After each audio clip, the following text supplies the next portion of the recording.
Hello, everyone, and welcome to another episode on the Creativity channel, where we talk about art, creativity, and everything in between.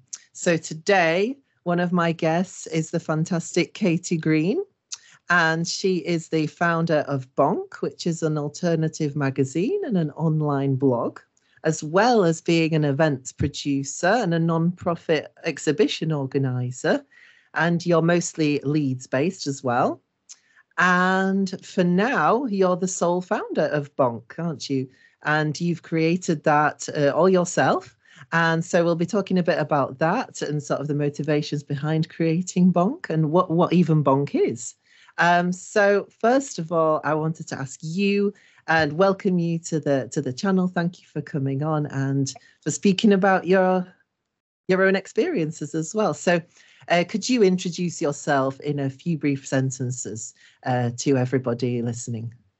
Yeah, so hi, I'm Katie. I basically made Bonk, which is just like an online platform for alternative culture, and we kind of just promote open and inclusive spaces and opportunities for alternative people in the north and south sometimes. A bit for everyone. Yeah. So I've Fantastic. Just from uni, and I'm in the process of putting a call out for art submissions for our October exhibition. So we have an exhibition called Pandora's Box. We did our debut exhibition in February.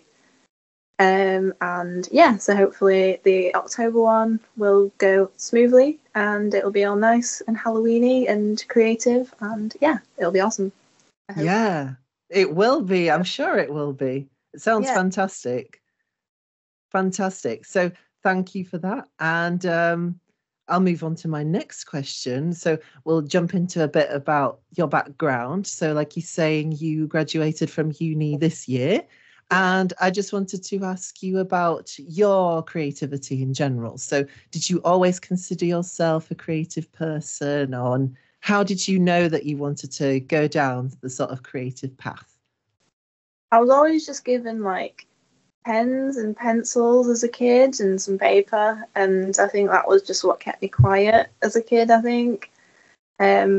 And then obviously you get the practice in and you become a bit more technical art and stuff, and everyone's like, oh my god, you're so creative, oh my god, you're so good at art or whatever, and oh my god, you should do art, you should do creative stuff. And I think I originally wanted to go and be a nuclear physicist.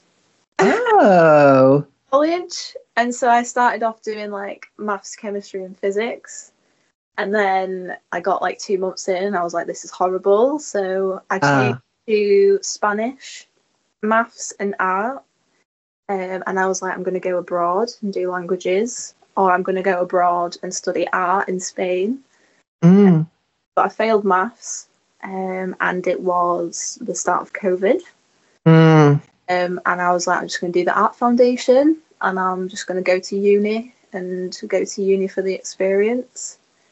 Didn't really think much of that at the time. And yeah, I did like creative projects and stuff the whole time. But then when I actually went to Leeds Arts Uni, I was like, oh my god, I could actually do something creative as a job. And so yeah, it's been an interesting process, kind of finding what that interest is, as well as like discovering who you are as a person as well. I think uni really kind of somewhat solidifies your identity as a person as well. And I think one positive about doing an arts degree is that you have a lot of time to think about yourself in a very way, because a lot of the time you're making art for yourself, especially if it's like fine art, but as well as about like what you're interested in, who you want to be around, what kind of just interests you, and who interests you and things. And then so I think the creativity comes not only from kind of just childhood in general, but it's definitely more inspirational as an adult from people doing and finding inspiration from that, not necessarily being like told that you are creative or just like given things.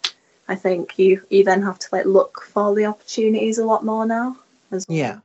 Yeah, no, definitely. I think I can sort of identify with that as well, from doing a creative course the same as you, and just I think I've developed as a person as well through it. I think that, when talking about creativity, I don't think that, it's a thing that you're either born with or not. I think it's just a question of whether you want to explore that side of you and just, give it more time and develop it as well. But of course, that aspect comes into, when you were a child, what you love to do. And, like you were saying, always of the paper and pens, drawing away in the corner. I feel there is a certain aspect to that as well. But I think all of us do have creativity as well, and that it's just about giving it opportunity to develop. And I think that uni was an amazing opportunity to also do that and give that time to it, like you were mentioning as well. So talking about university, what did you personally think about your university experience? Did you enjoy it? Would you recommend it? What did you think? Well, I am kind of the first person in my family to go to uni. So I don't know anybody that went to uni, or like if I do, I've not had the chance to speak to them about it. They've either been like extended family that I've not seen, or that kind of thing. So I expected uni to be very academic, and I was told to pick the Viscom course by my tutors because I didn't know what to do. I think I didn't go to an open day, and I only read an online prospectus. And so genuinely, I literally just had to go, okay, pick that one. Oh, really? I just wanted to get out of home. I just wanted to go and live my life and stuff. Didn't really put much thought into my future. I was just like, right, let's just get to the next step and then we can think about it. So I think I would have probably still gone to Leeds Arts Uni if I was to do it again. I don't know whether I'd necessarily do the Viscom course. However, we are talking about this in 2021 when it was still COVID. The course was for us in first year would probably look very different to first years now. Yes, definitely. So there's a lot of stuff to consider, but I expected it to be a lot more academic with like the writing and the forms. It was definitely good to like meet the people, I think. Yes. I've definitely come to terms with the fact that I am a lot more shy than I thought I would be. Because it was a lot, I think. It was quite overwhelming at first. No, definitely. I don't think you come across as a shy person, personally. One-on-one, it's a lot easier. But when do you get a lot of opportunities to speak to somebody one-on-one for like an hour or so? Definitely. So I'm very much kind of the type of person to sit back in group conversations and just let it kind of discuss amongst themselves. Yeah. More of an observer. Observer until it's necessary to step in. Yes, definitely. Yeah. Of course. And I think that's good as well, isn't it? To be open and listen to what people are actually saying, isn't it? Yeah. And I think I liked the kind of, what appealed to me about the course was the multimedia aspect of it. I loved the ceramics part of it. The I would love to have done that again. I was just scared to use the drills. You know, Oh, I was like, I'm not doing that. I can't hack it. oh, right. But yeah, I think the positive thing was the social side of it. Hmm. Being able to do the life drawing was insane. I loved Oh, drawing. It was so fun. definitely. I enjoyed the life drawing as well. I Uh, think it's a great opportunity to do it. And like you say, there are so many good opportunities at uni. I yeah, think the course itself was not my favourite, but I think that's because I didn't know what to expect. And yeah, with uni, you have these expectations of it being like so academic, 24-hour libraries that you're studying and everything. And, you're in these like ancient buildings that like, like stereotypical university. yeah. And I did have like a stereotypical uni experience socially, I'd say. Like, I got to meet a lot of people and things like that. I think the arts uni does offer a lot of opportunities for people. Hmm. And I think now that COVID's over, I would highly suggest it to Yeah. people because the amount of times I've heard, oh, you go to an arts uni. And it's Hmm. like, when you're applying for a job, it's what I have noticed is they see that you've been to the specialised university for art and they think, oh, you must know your shit, basically. Oh, that's good. But, Yeah. that's been really positive. And things like the careers website, when we Hmm. have that for 5 years. And that's amazing. The support as well. The after-graduate support has been really good. And I think it's very good. It's a very good community for a lot of people I've spoken to have had kind of, when it comes to like your tutors and your like feedback, it's not been sufficient enough. Not So specific enough. I like it's not been very supportive, or it's not assisting them in helping their degree. And I think one big feedback would be, especially with like our course and the fine art course, these like courses where you can change your medium, things like that. Because it's a change of medium, everyone's got a different opinion of what they like. Yes. And so that can impact your mark heavily, depending Hmm. who grades it, who sees it, you know. So I Which think, is, yeah, which is yeah, what it shouldn't really be. They should remain as objective as possible, right? And, yeah, you there's know, despite what, agreement. So, yeah. that's something that's been quite interesting to figure out. Hmm. I think maybe, asking this question, 10 years down the line, maybe we would have been able to give a more, I don't know, a different answer to probably now because we're still quite fresh out of it. And, we Yeah, don't really see maybe all the skills and experiences that we've gained now, how yeah, they might be useful later on, depending yeah. on what we've gone on to do and things. So far, the degree has been the most important thing educationally, in bracket, Hmm. of your life. So it's a very important thing, and I think people can find that easily very deflating, and it gets quite. I think if you don't get the grade that you're expecting or the feedback you're expecting, or alternatively, if you've done very well at uni and you've not had a positive social experience, it's very easy to look back on it and think, oh my god, I did not enjoy that at all. But I would say overall I've enjoyed my university experience. Yeah. I think regardless of what, if I lived again and got reincarnated and I wanted to go to uni again, I absolutely would. But what people have to remember is, especially for us, we were there during COVID. Hmm. We had it better than the people the year before, Yes, and most definitely. the year before that. So, and a big thing is it's completely random as well. Like, if you lived with a flat for the first year of uni, that's set at random. Who you get in your class, completely random. You know, who you get in your tutor groups, completely random. Yeah.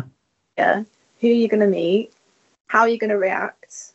Everyone's probably feeling overwhelmed and going through really kind of first time experiences for everything. So it's a lot. It's definitely. Yeah. Well, I think a positive thing, out of being in an arts university, like you were saying, is exactly the fact that, you don't know who you're going to meet, but you know that you're going to meet creative people and that everybody is there to learn. And the most beautiful thing is that even though all of you may be doing different things, especially on our course where it's so varied, there's someone doing film, there's someone doing graphics design, there's someone painting, but I think the interesting thing is that you can, hear those different experiences and opinions as well, when asking feedback for your work and just seeing how an artist reacts to your work compared to, I don't know, a photographer and how they what they think of your work as well. So I think that's also interesting, the fact that the people wise and the community and the different perspectives that gives as well, isn't it? One thing I really enjoyed was the collaborative part of it. Being able to network was the main one. Down the line, when everyone's got jobs and stuff, these connections at uni are so important, especially in a creative community, because the opportunities for collaboration not only on the projects, and you get to make these wonderful things, and not only is it like a connecting time socially for you, which is it was so important coming out of COVID. It's connecting professionally down the line as well. That's a reference. That's a friend. That's lifelong opportunities are made at uni. The main advice I'd tell people is just talk to people, just socialize, because you learn so much from people and you meet so many wonderful people. You don't have to talk to any of them if you don't like them after uni. You don't have to, you're not obliged to at all, but it's that there will be people there that will be able to help you out. Yeah, exactly. That's awesome. Yeah, it is fantastic. And it's kind of like, the graduating year of this year. And it's that kind of, it's like our support network, really, of people that we knew. And, we never know later down the line when somebody we once knew might, need our help, or we might need their help on something we're working on. So like you say, it's definitely connections is one of the most important things from it, I guess. Yeah, and the experience. So I'll move on to a little bit about Bonk, because I'd love to hear more about it and sort of the thinking behind it, and where did the idea really come from? So that was a project for my final year at university. And they were like, oh, just make a project that you can write an essay about, which is one thing I won't go into, but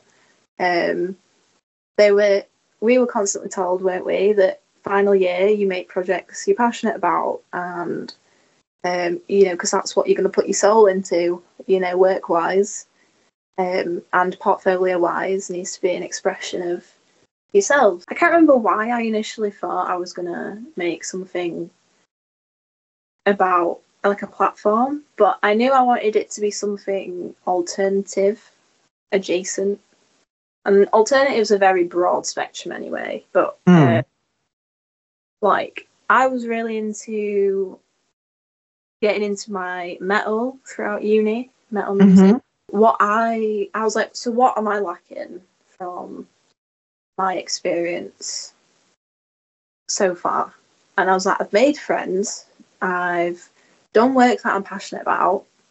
What am I missing? Do you know what I mean? And I found it quite hard to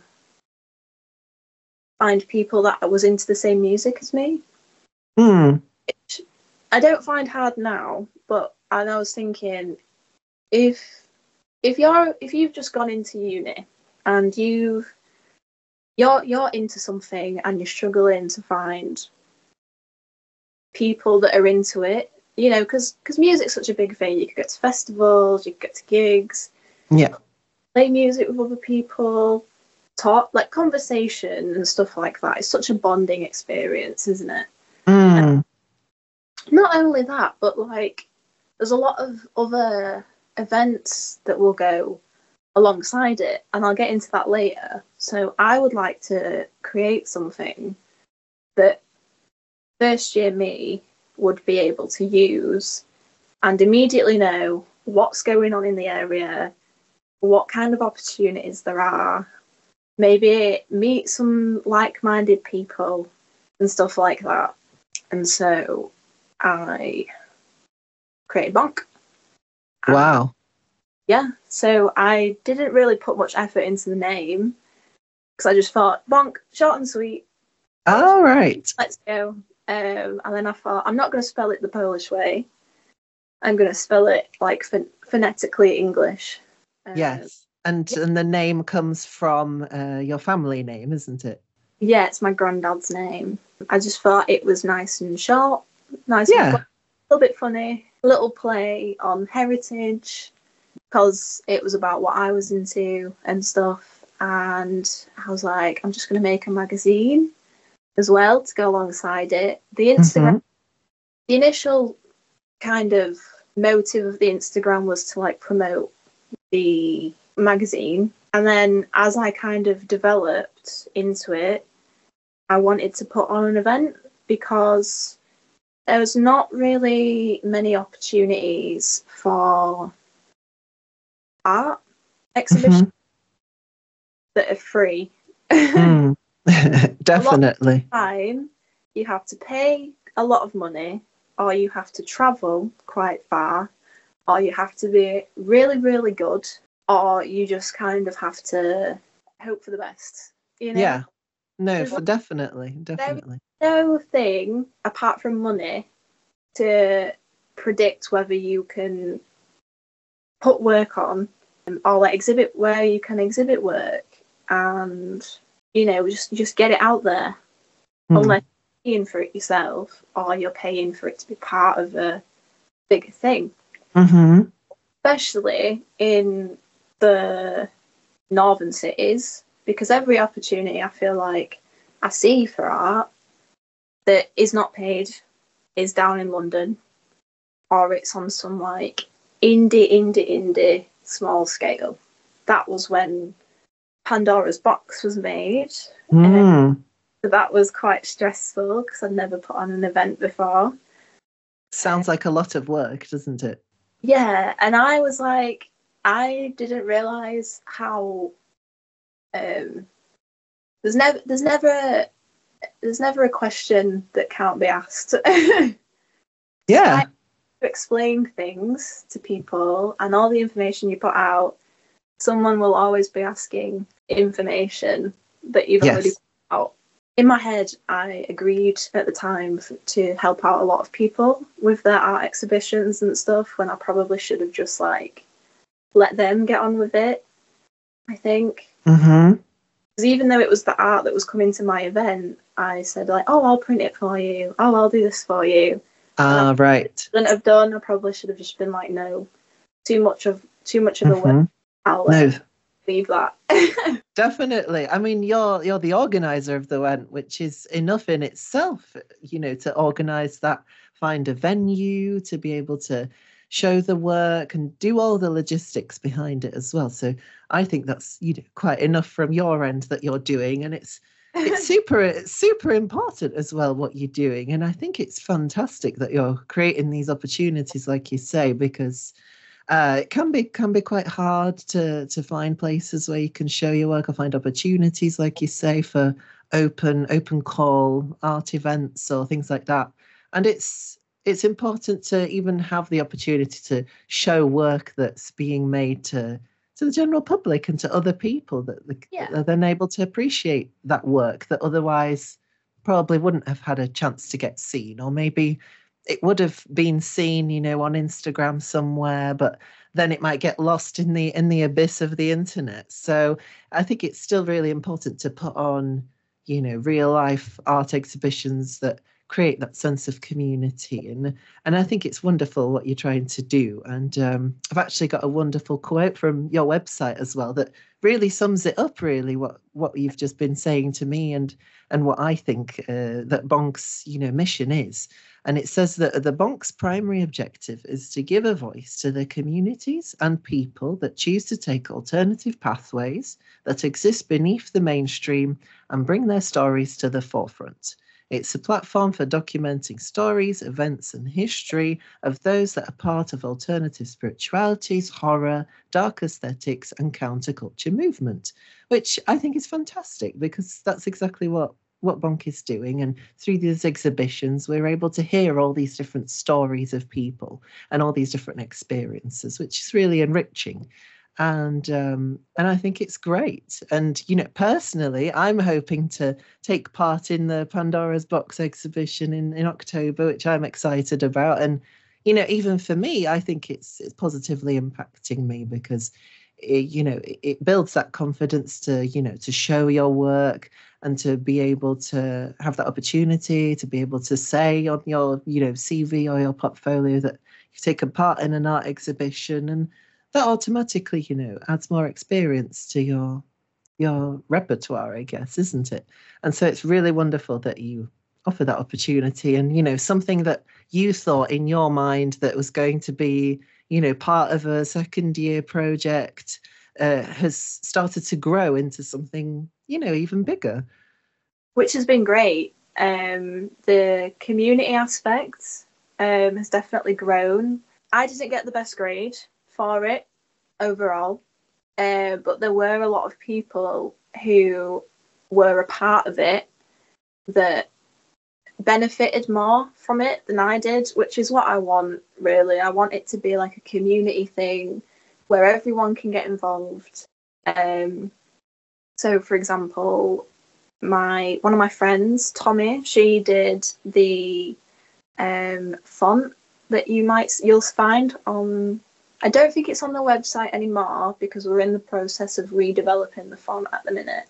But you will find it on the early Bonk posts on Instagram. And the early one. Yes. And that's inspired by the Pictish alphabet. Tommy is our kind of like graphic illustrator. So she's done the symbols for Bonk as well.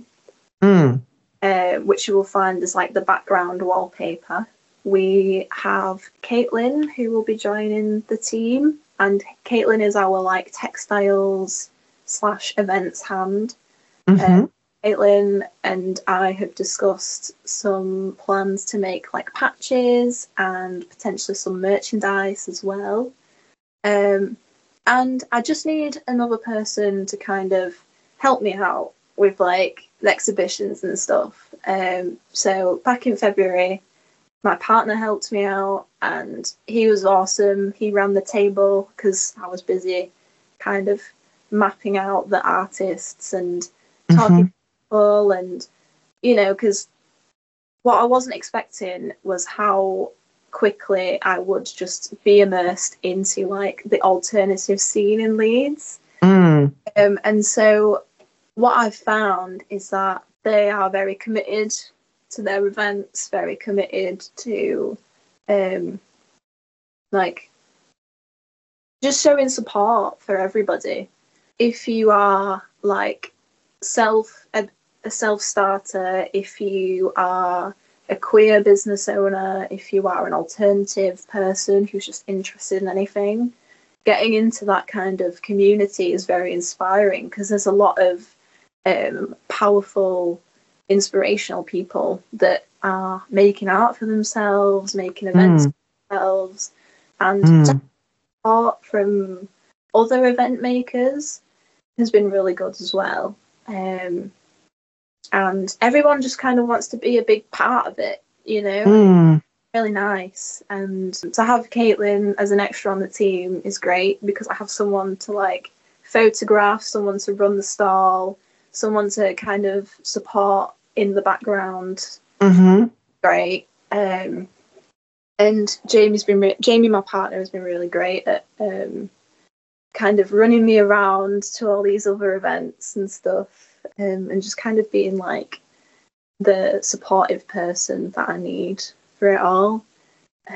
So, for example, the blog part, we went to Whitby Goth Weekend, and he's just kind of like supportive, adventure, drive me places, and we go explore together. Kind of helping with like the articles, and someone with an honest opinion as well is great. Yeah, it's just good. It's especially now post the event, and we have something to show people. That's been really good. And Bonk is just about creating open and free opportunities for people. Not that there's a lot of submissions yet, but the exhibition is, you don't have to be alternative to submit for the exhibition. You don't have to be like goth music or black clothing, or I'm not that much, but I'm not the stereotypical person, but like despite the aesthetics, like it's such a broad thing, anyone can enter. You don't have to be a professional, you don't have to be kind of popular selling your, we don't discriminate on medium as well, so it is for everybody. We are a taxidermy friendly exhibition and a bone friendly exhibition. Oh, that's like a unique aspect of it as well. That was a big thing for me when I was making the events, because there's Leeds Festival of Gothica. So Leeds has a big goth scene on the underground, because that was where the goth scene originally started with Sisters of Mercy. It had Lothono Club, which was an 80s goth club that ran for a while. And so the Leeds Festival of Gothica, you'll actually find the mural in Kirkgate Markets on the wall. Oh. Huge bat wings. Yeah. Have you seen that? I think I have, yeah, because I walk past there quite regularly, but I've never known that that's connected to that, Yeah. So that is the Leeds. It's like History of Gothica, I think that's what it's called. But the market for all the goth stuff is around there, and there's a lot of taxidermy artists. There's a lot of is it entomology with the butterflies? I think so. I'm not sure myself, but I know what you mean with the butterflies. Yeah. And there's a lot of people who work with like bones and preserving and stuff like that. No. And so it's quite controversial of a medium, because you're working with dead animals. It's a bit weird. So when I was looking for a venue for my last exhibition, I used one that I won't mention, but that we both used for uni in second year, and completely got pied off by them. They completely ignored me. Really? Yes, they were like, "Hey, we'd love to hire you. We'd love to be a part of the event." And I was like, "Okay, cool. By the way, one of my pieces is a taxidermy piece, and it's important to me that if we're gonna stay authentic and true to people's self-expression, medium, it has to be included." The venue was a vegan venue. Oh, right. But I said, well, I've been vegan my whole life pretty much now. I don't have an issue with it. So one article I'll be planning on doing for October will be the kind of ethics around taxidermy and bone work. And a lot of people who find them, it'll be like roadkill that will be taken off the road, used as compost in gardens. So not only is it regenerative, exactly, but say, but it's providing something, a better life. It's getting more use out of it. Or they come from scrapyards, or like, no, not scrapyards, but the step before scrapyard. When they've gone through the process of becoming bones, they would have otherwise just get discarded. So it is creating more of a purpose. Yeah, definitely. Scrap.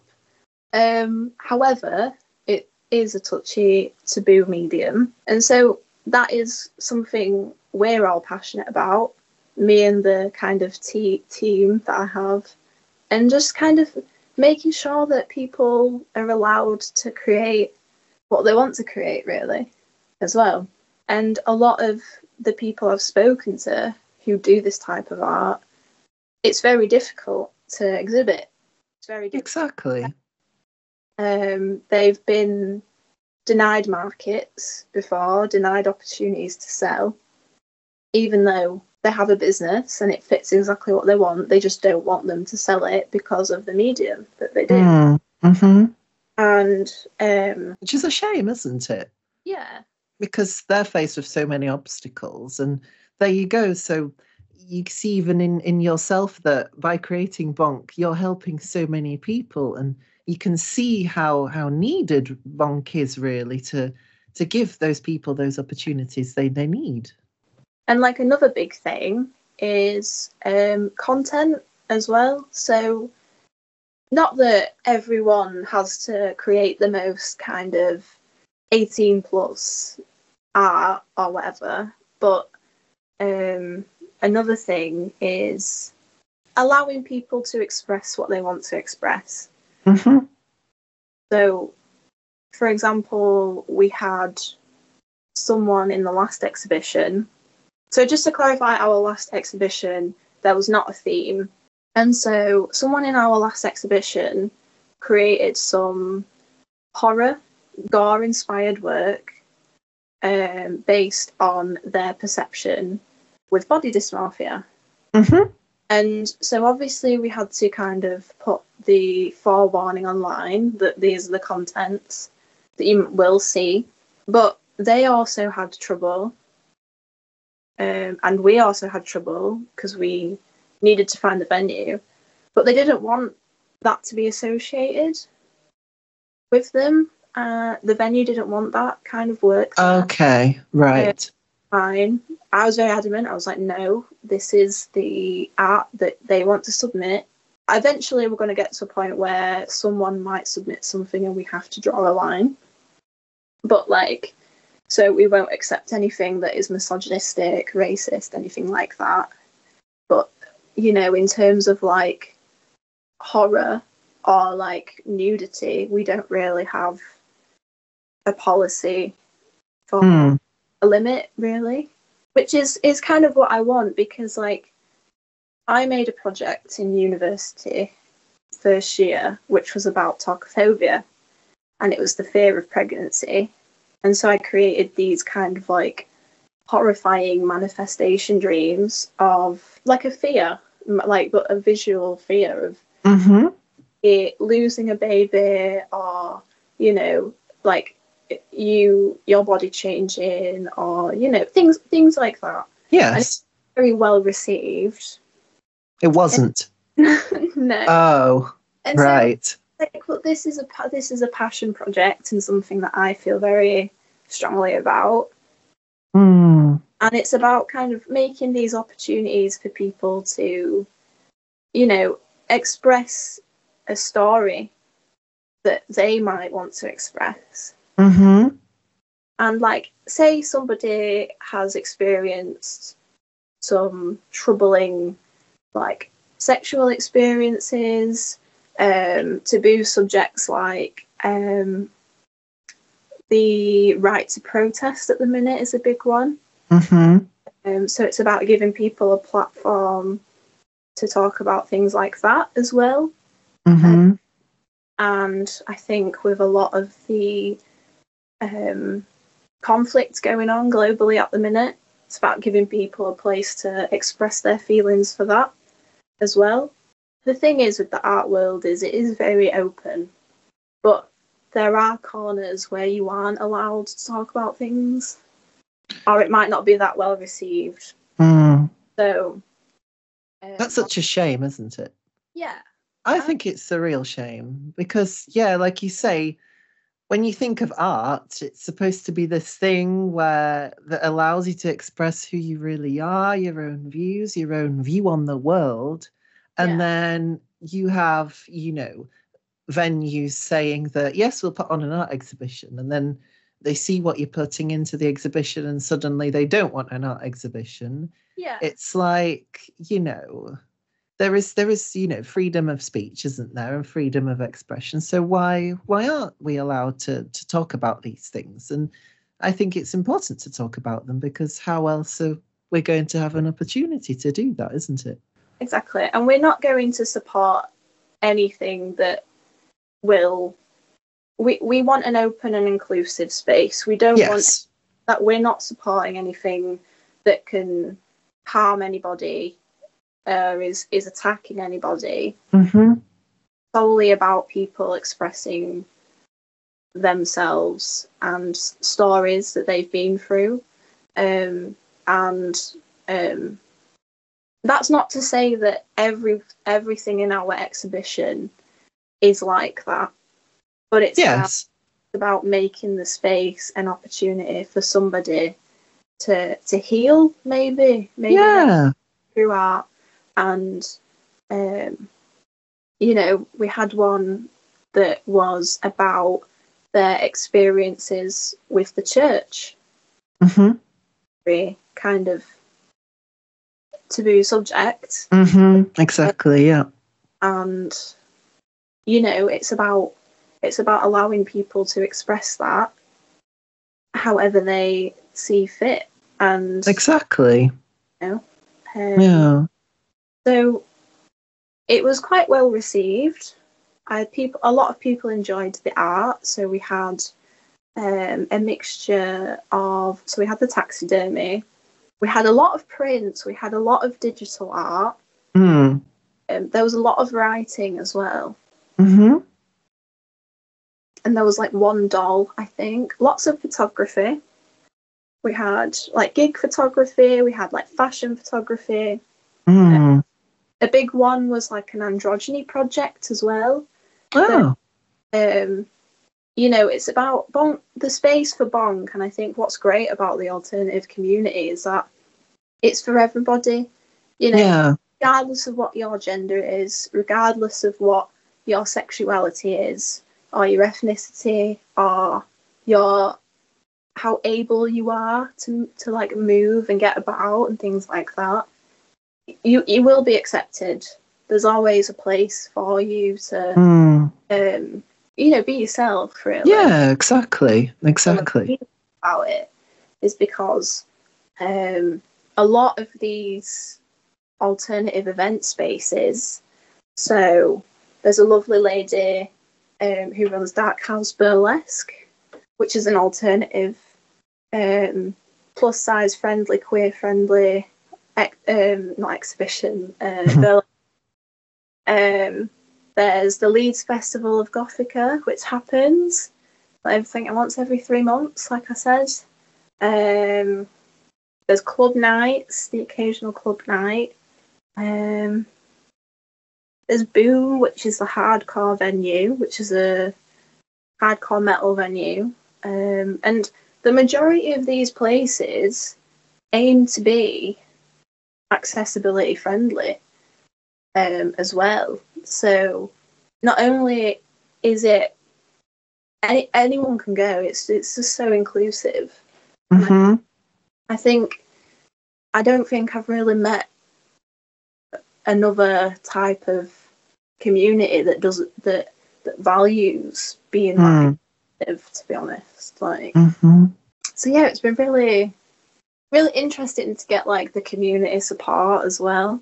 Yeah, definitely. And I think one of the big inspirations for the exhibition came from going to Leeds Festival of Gothica and seeing all the art, and I'm like, where are the art exhibitions, So then I just thought I'll make one.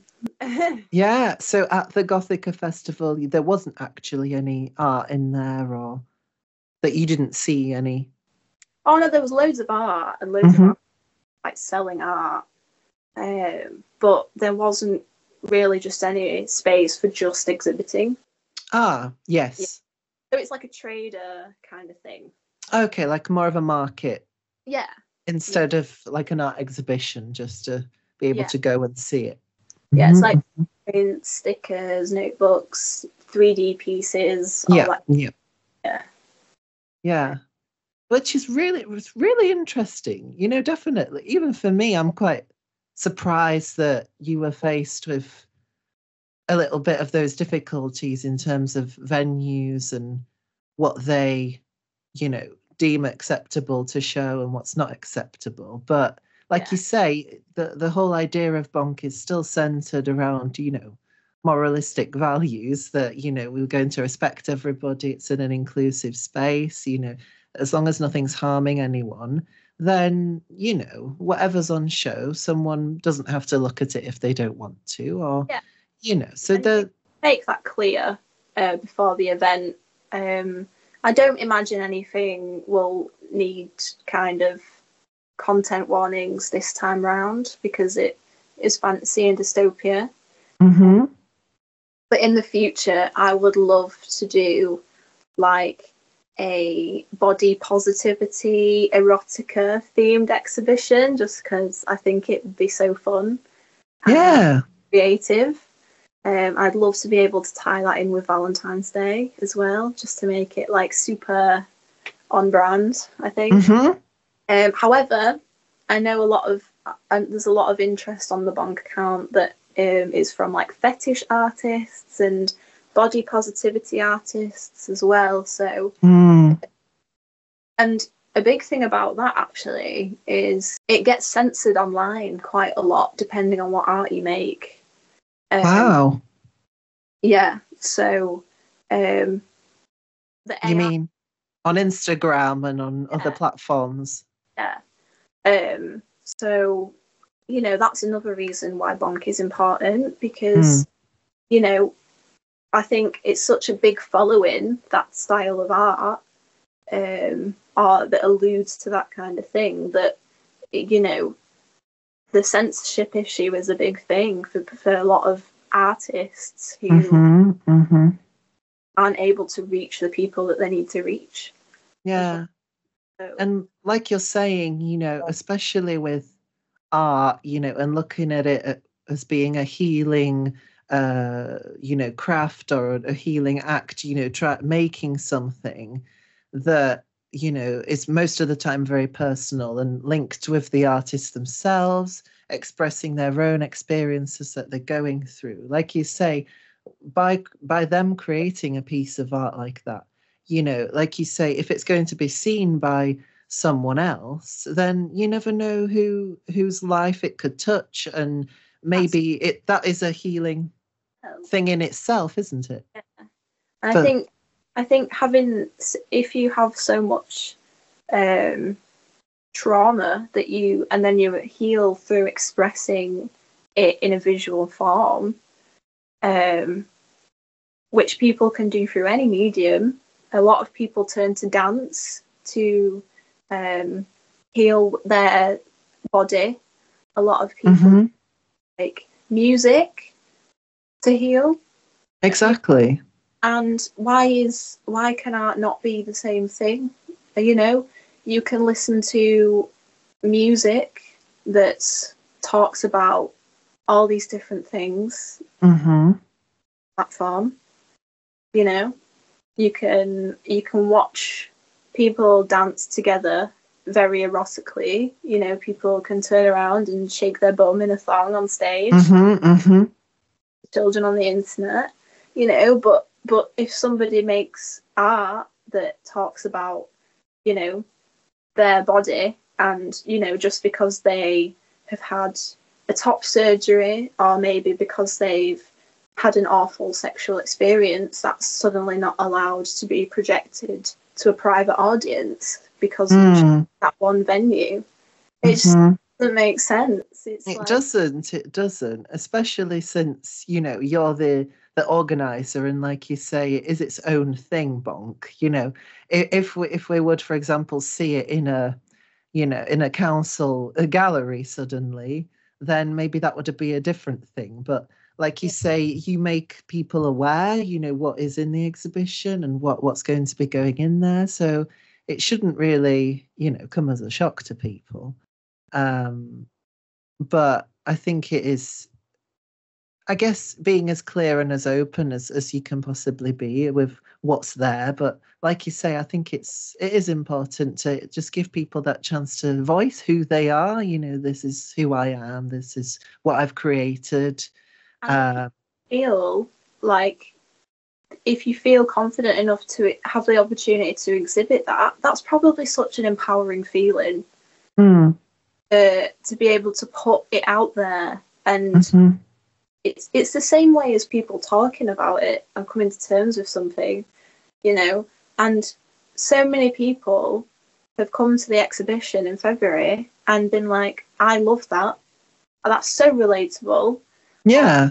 They thought, I want to buy that, and everyone's talked to each other, and people learn about different practices and how they make art and stuff, and it's just been it was a really nice environment to hear all the feedback, and that I had the feedback and someone said it's been a much needed space. Mm.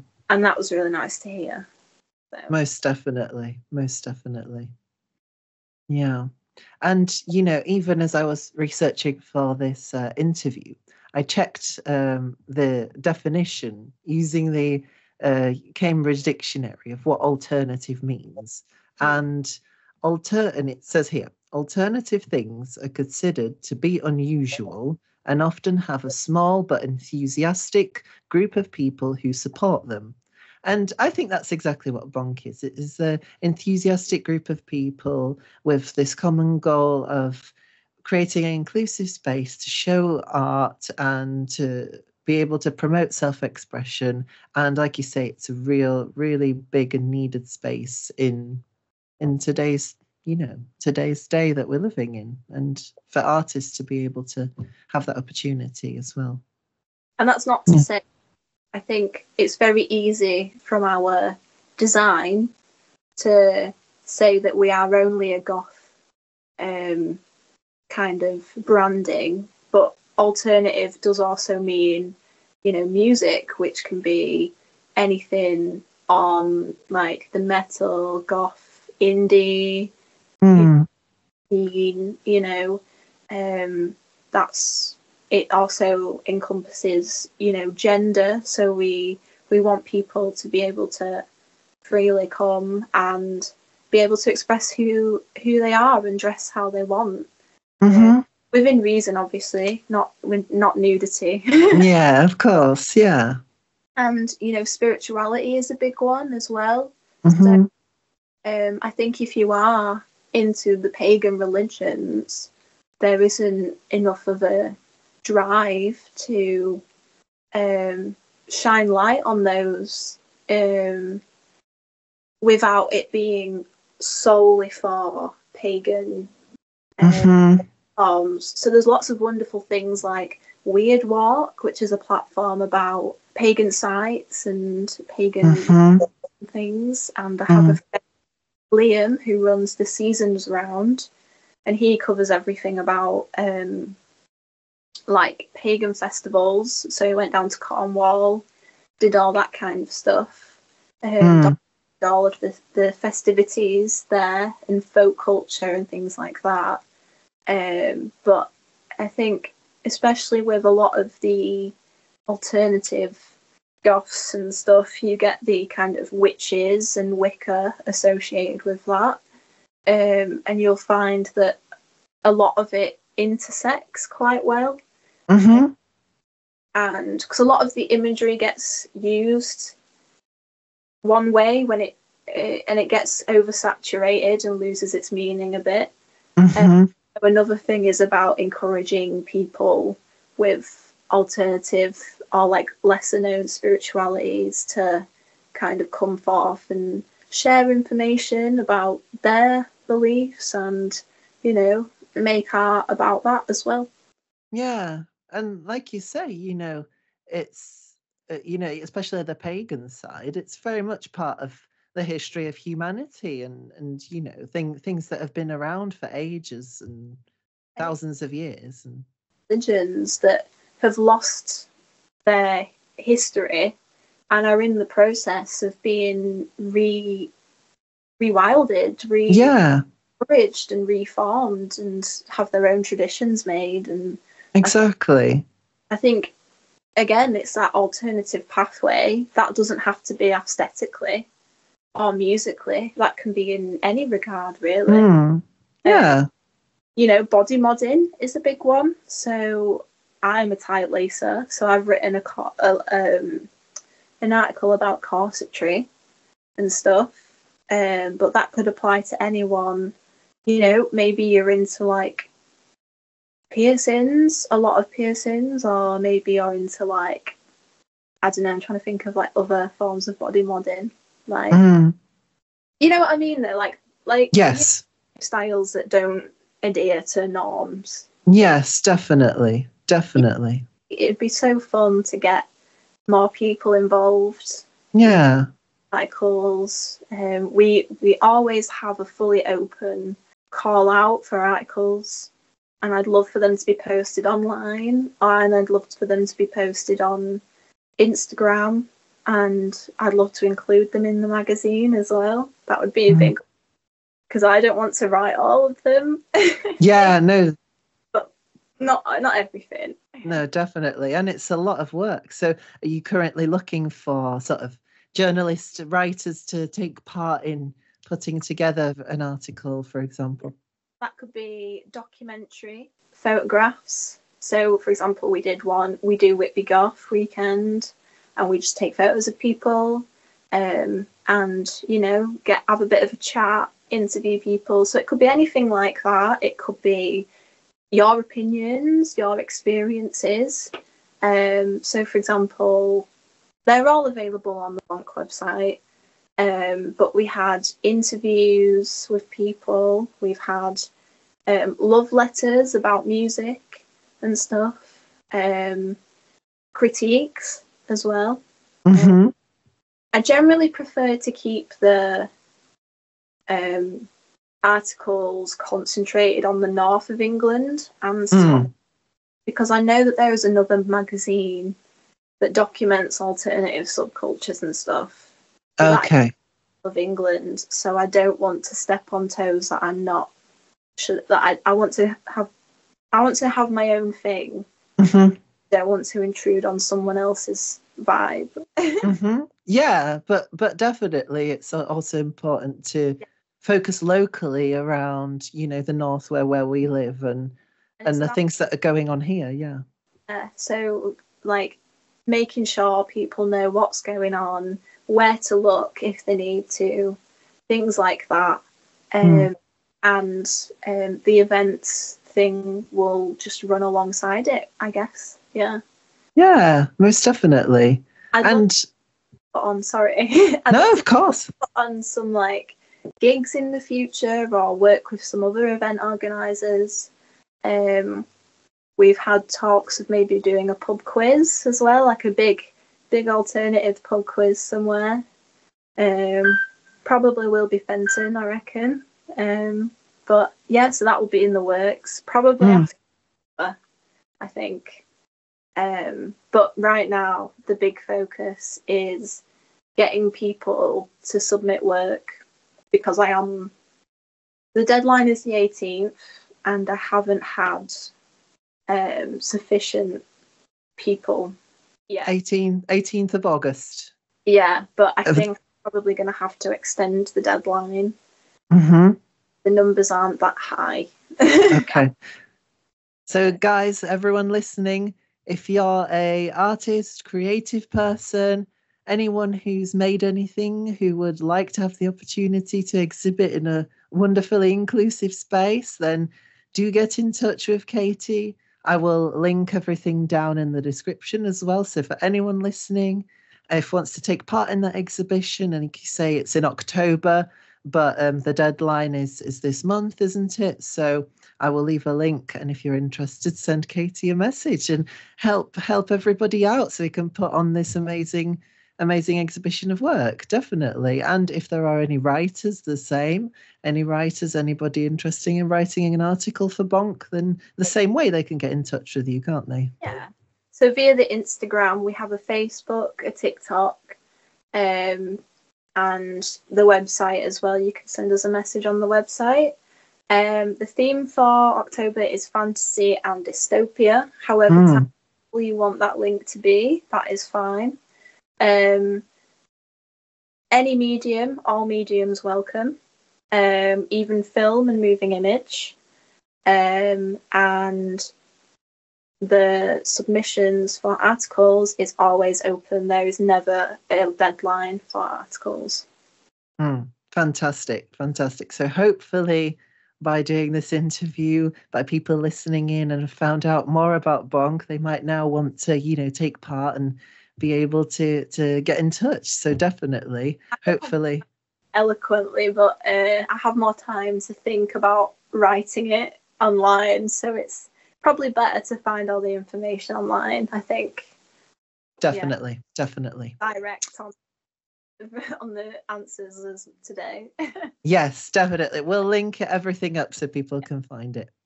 So, like you say, I think, what is unusual? That it all depends on who you ask, isn't it? And I guess every creative person, every artist is unusual, even if you look at famous artists from the past, they had to be unusual for their time to bring in new ideas into the mainstream society or mainstream culture about things they were thinking about, things they were painting or creating through their art. So I think, what does being unusual actually mean? And maybe it just means being who you are authentically, you know? So I think it's a really important thing.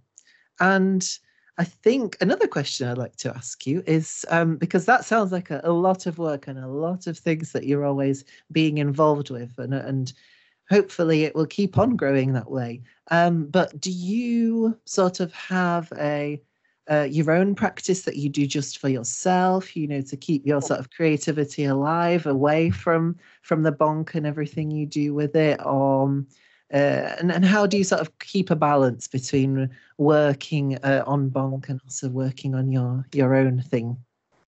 I think at the minute bonk is my own thing because I'm working as intensively. But generally, once I get my own space, it'll be a lot easier because I don't have the room at the minute. Everything is lit boxes upon boxes, but I love oil painting. I really enjoy creating like abstract oil paintings and stuff like that. So to be able to make more of those, I think would be great. I might even make something for my own exhibition if the numbers are low. That's it. Exactly. The founder needs to be in the exhibition. I think that would be a great addition. I got asked that a lot last year and I didn't make anything, and I probably should have done, but I'll maybe make like a body one because I usually end up, I think from the life drawing, I then just progressed to painting, life painting, and so like there's just a lot of nudity on the paintings and stuff, but they're quite abstract. So I think I am thinking about what to make if I am going to make something. So I think there's that opportunity there to stay creative, but I think there's a lot of pressure to produce art. I think it's very hard to, especially if you don't have a brief, like a direct brief. So I definitely suffer from like white canvas syndrome, where I just stare at nothing and think this is literally the worst thing. Because if someone just says like, oh, draw a cat or something, you've got something to go off. Yeah, exactly. Yeah. Exactly. And I really enjoy trying to be as tangible as I can to a brief, and trying to do the brief but not do the brief as much, and try and make it as different as it can be. So when I don't have something to provide a brief for, to kind of deflect off, it's definitely hard. So at the minute, I'm not putting pressure on myself. Yeah. Because I don't have the space. So what I'm doing at the minute is a lot of yoga. Oh, good. Yeah. Trying to de-stress as much as I can. And kind of trying to be as patient as possible. Yeah. And the good thing about having the Bonk platform is that, there's always something to be doing with it. I'm like, right, today I've not posted an article for a while. I'm going to go write an article. Or today I'm going to make some TikTok videos or some reels for it and stuff. Which means I have to be quite imaginative because I don't always have the content ready to just like copy and paste onto it. With the exhibition, that was good because I had the photographs, I had the artwork, I had all the posts in the lead up to it, like safeguarding posts, location finding, things like that. So that is the creative challenge at the minute, is trying to keep up the momentum with that, if that makes sense. So yeah, that's how I'm staying creative, but the main focus is trying not to be stressed out. Yes, no, definitely. And I agree with you as well. Like, there's no point to force yourself, although sometimes that can be a good thing as well, if you are struggling to make something, just to, I don't know, do a scribble or do whatever just to get over that, blankness. So you're not so overwhelmed by it that there's already something there already to carry on with. So that can help. But definitely there's really no point of forcing yourself if nothing's coming. But I think also, because you're always working on Bonk, like you say, there's always posts to be done or an article to be written. So also your creativity is directed into those other areas. So even though you might not be creating the paintings that you might want to create, you are still being creative in writing or in creating the posts and in other ways as well. So most definitely. The big thing at the start was I got quite anxious about not having things to post right away on the account. But now, like a year on nearly, I've come to terms with, maybe it's not that important, especially now because like the tension and release of having the first exhibition has gone. The kind of the receipts are there, everything's there for people to look at as well. The website's good. So I think it's just about filling in the blanks now, I think, which is the main thing. And yeah, just getting the articles and stuff, that's the main one, and getting people interested in writing and everything like that. Yeah, exactly. And I think because you've already done the first exhibition, sort of what worked and what didn't. So like you say, you can fill in the blanks now, and now it's sort of really, you've got over that initial hurdle. So now hopefully it will be even easier to. And I like being lazy as much as I can be. So I think the content creation, the hardest part is thinking. The hardest part is always thinking, and that's in regards to my creative practice, event organisation, content creation, everything like that. So, the doing is what I enjoy. The thinking is what I don't enjoy. Because once I have an idea, it's fine. I can run with it. But as I'm sure you know, the ideation process is a very long one. And definitely. I think imposter syndrome quite a lot because I just sit there and I think I'm not doing anything, but I can't think of what to do. Mm. I think with the managing of the social media accounts, I've come to terms with that's okay, you know, because Exactly. and there's nobody waiting for the next thing, you know, so it's Mm. um, Yeah, no, definitely. And I think imposter syndrome is such a big thing, you know, in today's day and age, and with creative people in general, and not just creative people, anybody really.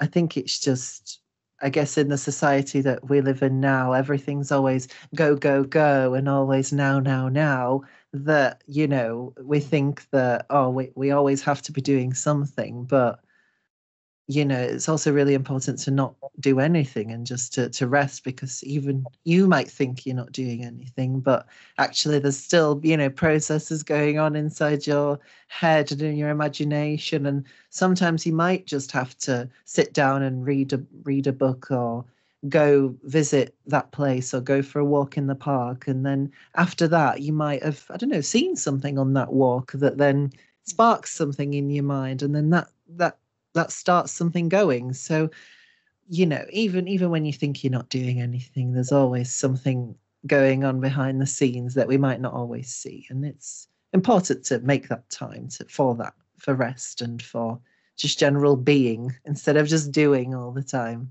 no, I completely agree. Yeah, most definitely, definitely. Which is easier said than done, maybe, but you know, we can always try. We can always try and become better and understand our own sort of way of being, and how we react to things, and how it best works for us as well. So, speaking of like briefs and things, I've noticed recently on LinkedIn that you designed like a program for a artistic sort of play. Is it Yeah. inspired by Ida Vrona, who's I think a playwright? Is that correct? Yes. So Ida was somebody who emailed our tutor, and that was back in January.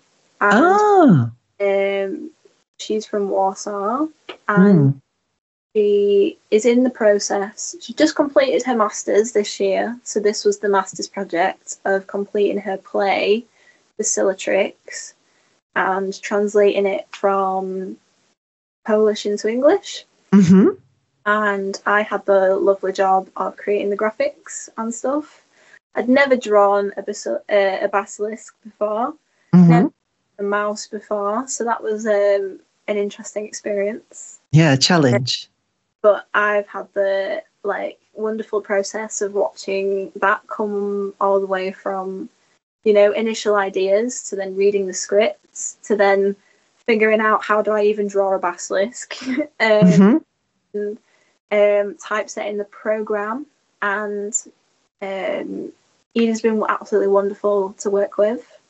And yeah, I've just had such a wonderful experience watching it come to fruition, and it's been great. Yeah. So I need to still look for grants and stuff, because it would be absolutely wonderful to continue the play and potentially extend it into a full length run, I think. Mm-hmm. But it's just been amazing, yeah. And Yeah. to collaborate And so that sort of collaboration and that partnership was actually formed via uni still. yeah. Yeah. What I was saying, when uni is so important, coming to connections, because if you don't talk and socialize, you're not going to make those important connections down the line. Mm-hmm.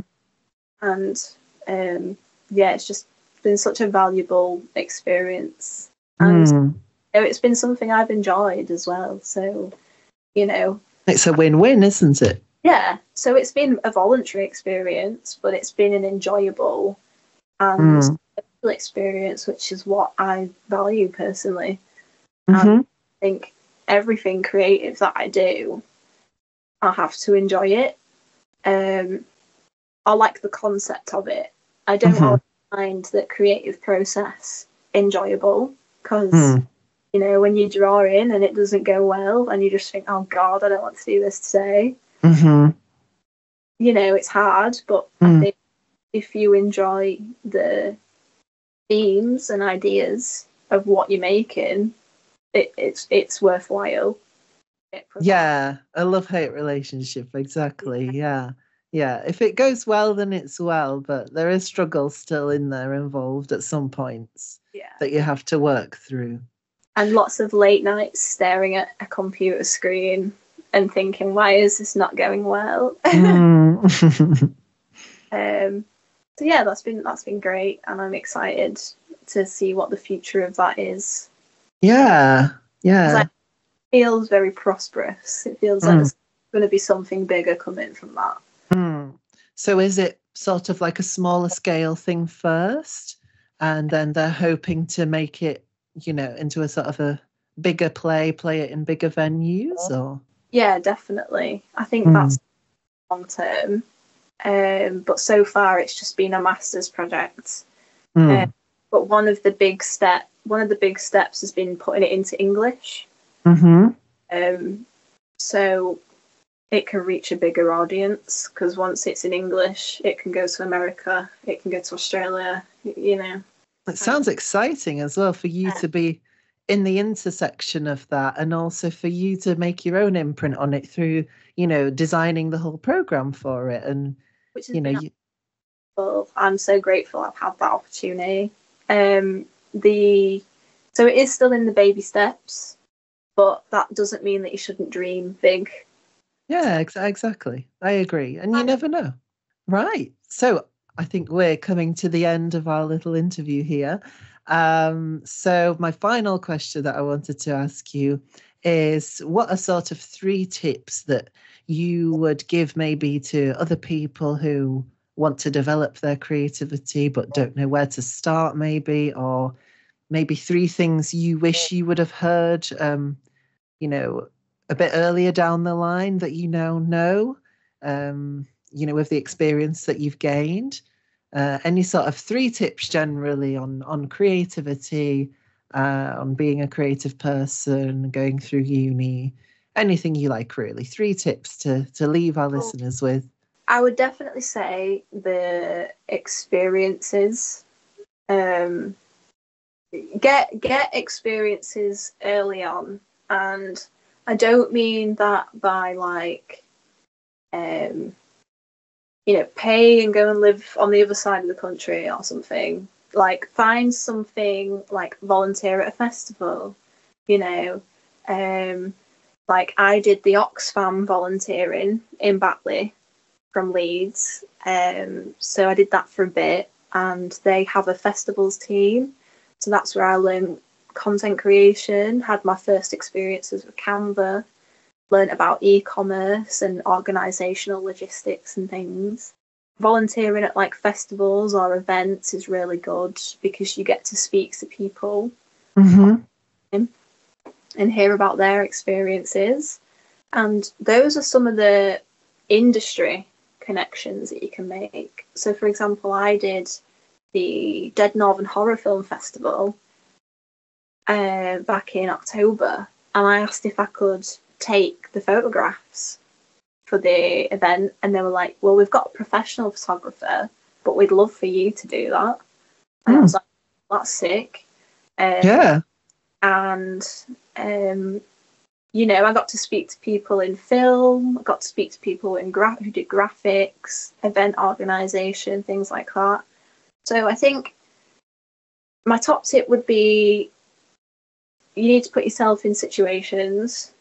I would recommend free voluntary situations, especially in your first year of uni, because it doesn't really matter what your grade is, you just have to pass.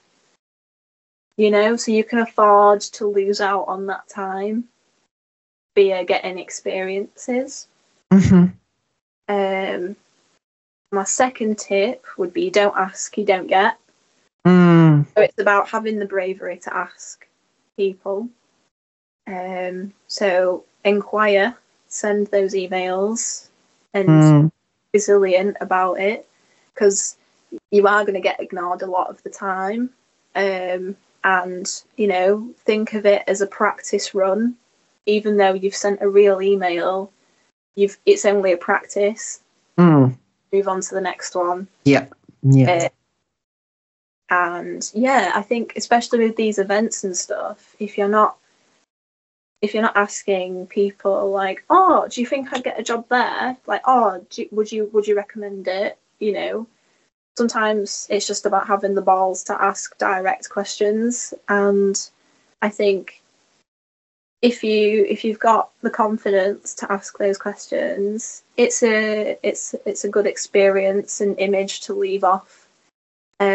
Because just because I'm really animated and I'm talking a lot, it doesn't mean that I'm not nervous and shaking my leg. Do you know what I mean?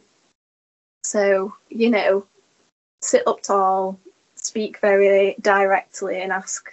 You don't ask, you don't get. Yeah.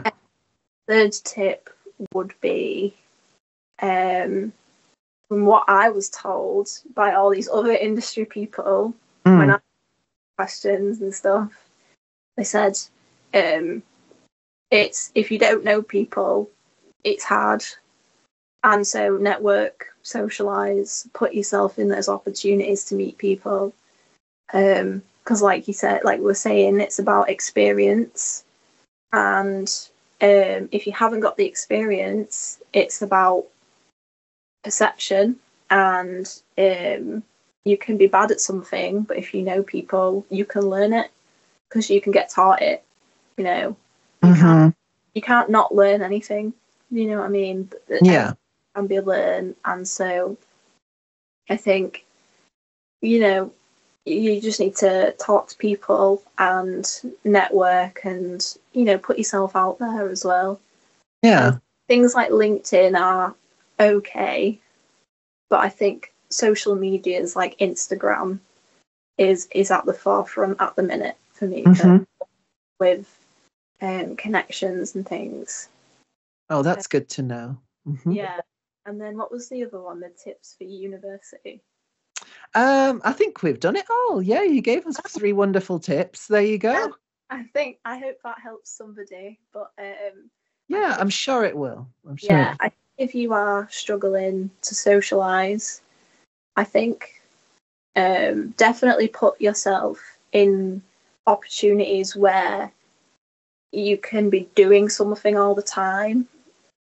So I was really nervous to go to like the Dead Northern Horror Film Festival, but I was on the merch table, so there was always something to be doing. There was always something. Oh, you turn left to go to this film. Oh, that's £10, please, or something. Incorporate opportunities where you can have organized speech if you are troubled. So if you find it difficult to socialize naturally. And I thought that would be another tip. Yeah, that you don't have to be in the main role of something and everything being on your shoulders, that you can just be there, I guess, even if it is in the background, just so that you know what sort of people are there, you're still speaking with others.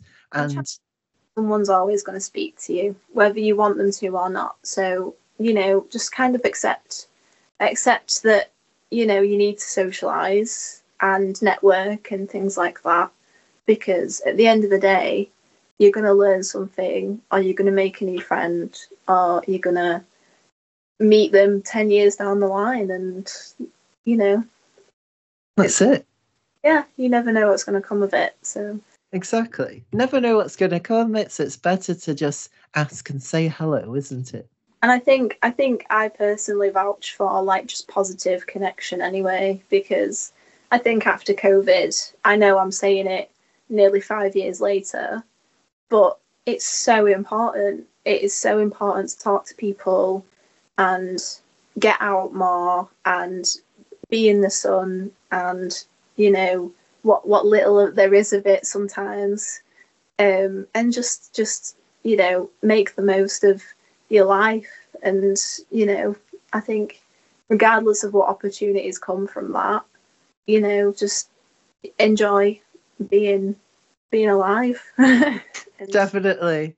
And that's a wonderful thing. That's a wonderful thing to end on. Everyone, we wish you a wonderful life. Go enjoy the sunshine. Go enjoy the summer. We've got hopefully a wonderful month ahead. Fingers crossed the sunshine will stay with us. And definitely take on board what Kate is saying. I know that I will definitely for myself. I feel like I've learned a lot from just talking to you as well. Definitely. So it's not just for me. Hopefully it's helped someone else that is going to listen to our little chat today. But thank you so much for your time, Katie. Thank you for coming on. Having me. Yeah, thank you. And honestly, all the best with everything that's going to go on, and fingers crossed of the Pandora's box. Hopefully it will go ahead. Lots of submissions if anyone's interested. Again, I'll link everything down in the description. So hopefully it'll be all full up to the brim. And I will hopefully see you in October. Hopefully as well. Fingers crossed. Well, thank you so much, Katie, for our chat today. And thank you very much, everyone, for listening. Okay. So we'll see you next time. Bye-bye. Bye.